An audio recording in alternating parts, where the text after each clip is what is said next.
আমরা জানি যে গুগল আর্থ আমাদের কাছে অনেক বড় একটা ডেটা সোর্স, যে ডেটাটা ইউজ করে আমরা অনেক ধরনের ম্যাপ তৈরি করতে পারি বা ডেটা অ্যাকুইজিশন করতে পারি।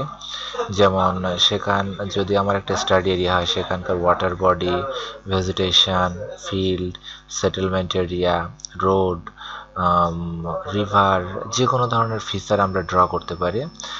তো এখানে কিভাবে গুগল আর্থের ইমেজ রেফারেন্স করতে হয় সেটা একটা প্রক্রিয়া দেখানো হচ্ছে। প্রথমে আমাদের এখানে একটা গ্রিড আছে, যে গ্রিডের এগেনস্টে আমাদের ডেটাটা কালেক্ট করা।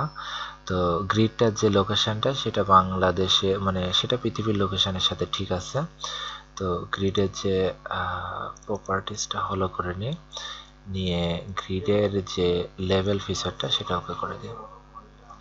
এখন এখানে দেখা যাচ্ছে 21 অর্থাৎ 21টা গ্রিড আছে।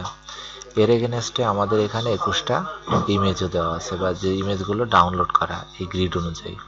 তো এখন 1 নাম্বার গ্রিডটা আমরা অ্যাড করব। Just yes. ওকে, এখন আমাদের যে গ্রিডটার অ্যাট্রিবিউট আছে, ফার্স্ট নেম ফিল্ডটা একে ডাবল ক্লিক করব, এটা সামনে চলে আসবে। আসলে আমাদের জিও রেফারেন্সিং গিয়ে fit to display, fit to display display দিলে দেখব আমাদের এখানে একটা গ্রিড তৈরি করা আছে, যেটা একটু ভালোভাবে খুঁজে নিতে হবে, কেননা মানে এটা আসলে এমন যে আমাদের এটা কোনো প্রয়োজন নেই, জাস্ট রেফারেন্সিং এর জন্য এই গ্রিডগুলো করা। তো এই কারণে এটা আমরা আমাদের ভিজিবিলিটি খুব অল্প করে দেওয়া, একটু খুঁজে দিতে হবে আর কি।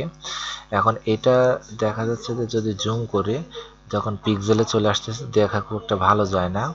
এটা আরো সুন্দরভাবে দেখতে গেলে আমাদের প্রপার্টিসে গিয়ে ডিসপ্লে, দেন এখান থেকে যদি আমরা কিউবিক কনভলিউশনে ক্লিক করে, তাহলে এর কালারটা আরো সুন্দর দেখা যাবে। দেন আমরা এখান থেকে যে আমাদের রেফারেন্সিং পয়েন্টটা, সেটা যেহেতু এটা আমাদের রাস্টার রেফারেন্সিং করতে হলে অবশ্যই জিও রেফারেন্সিং দিয়ে করতে হবে। ঠিক মাঝখানে এটা ক্লিক করব, ক্লিক করে তারপরে এটা জুম ওভার করে করলে আমাদের যদি স্ন্যাপিং অন থাকে, তাহলে যখন কর্নার নিয়ে যাব তখন এটা স্ন্যাপিং দেখাবে। জাস্ট ওকে করি, দেন আমরা এই পয়েন্টে আসি, পয়েন্টে ঠিক মাঝখানে ক্লিক করে, ক্লিক করার পরে আবার আমরা এই কর্নারটাতে ক্লিক করি, দেন আরেকটা বাকি আছে 3 নাম্বার পয়েন্ট, যদি এর সাথে অ্যাডজাস্ট করে দিই, তাহলে দেখব যে আমাদের 4র্থ নাম্বার যে পয়েন্টটা সেটা অটোমেটিক্যালি অ্যাডজাস্ট হয়ে গেছে। দেন আমরা জিও রেফারেন্সিং আপডেট করে নিই। এবার আমরা দ্বিতীয় ইমেজটা নিয়ে আসব। ইয়েস,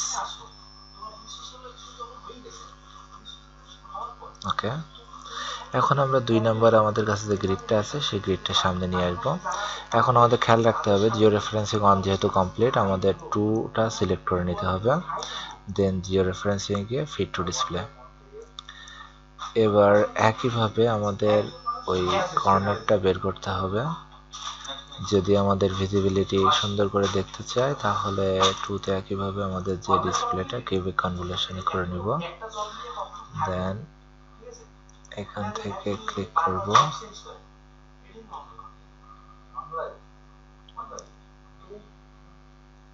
এই কর্নারটাতে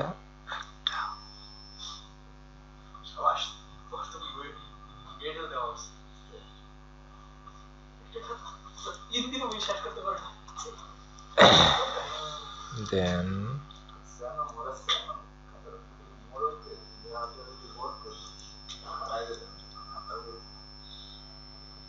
এখন আসি 3 নাম্বার পয়েন্টে।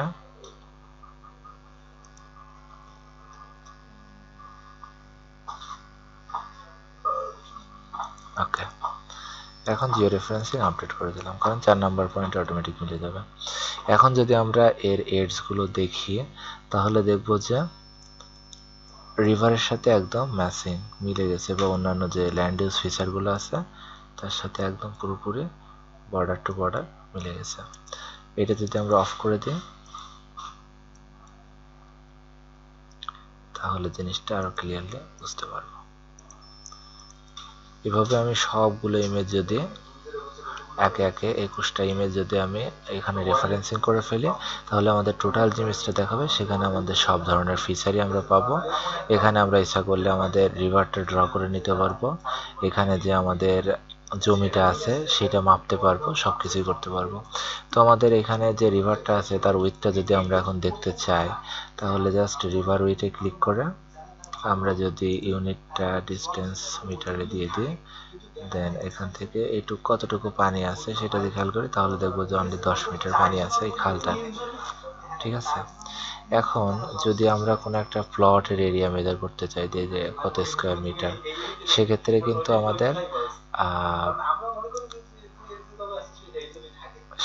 আমাদের এই যে এরিয়া মেজার সেটা কিন্তু অ্যাক্টিভ নাই, কারণ এটা এখন প্রজেক্টেড কোঅর্ডিনেট সিস্টেমে নাই। ওটা করতে গেলে এটা ডিসপ্লেতে গিয়ে ডেটা ফ্রেম প্রপার্টিজ, দেন প্রজেক্টেড কোঅর্ডিনেট সিস্টেম, তারপরে ইউটিএম WGS 1984, এটা হচ্ছে আমার নর্দার্ন হেমিস্ফিয়ারে এবং 45 ইউটিএম জোন। ওকে করে নিই। ওকে করার পরে এবার যদি আমরা স্কেলে ক্লিক করি তাহলে দেখবো যে আমাদের এরিয়া মেজারটা ভিজিবল হয়েছে, এবং এখান থেকে ইউনিটে যদি আসি ইউনিটে এসে এরিয়াটা আমরা চাই যে স্কোয়ার মিটারে দেখতে, এরিয়া হচ্ছে মিটারে দেখতে। এখন যদি আমার এই পলিগনটা এখানে ড্র করি তাহলে এই জমিটা কত স্কোয়ার মিটার সেটা বোঝা যাবে, যে এর এরিয়া হচ্ছে 387 স্কোয়ার মিটার। এটা যদি আমরা এরিয়াটা যদি আমরা হেক্টরে দেখতে চাই হেক্টরে দেখতে পারবো, যদি এরিয়াটা আমরা একর্সে ইয়ার্সে দেখতে চাই বা একরে দেখতে চাই তাহলে আমরা এখান থেকে এরিয়াটা দেখতে পাবো। তো এইভাবে আমাদের জিও রেফারেন্সিং করার মূল উদ্দেশ্য হচ্ছে যে আর্থের বিভিন্ন ফিচার সেটা মেজার করা, ক্যালকুলেশন করা এরিয়া। তো এই উদ্দেশ্য নিয়ে আমরা এই জিও রেফারেন্সিংগুলো করে থাকি। তো মোটামুটি যত ধরনের ডেটা আছে এবং সেই ডেটাগুলো অনেক ওয়েতে রেফারেন্সিং করা যায়, আমি এখানে মোটামুটি সবগুলো ওয়ে দেখানোর চেষ্টা করলাম। আর যদি কোনো নতুন ডেটা হয় সেক্ষেত্রে আমাদের নতুন কোনো পদ্ধতি বা নতুন কোনো মেথড অ্যাপ্লাই করতে হবে।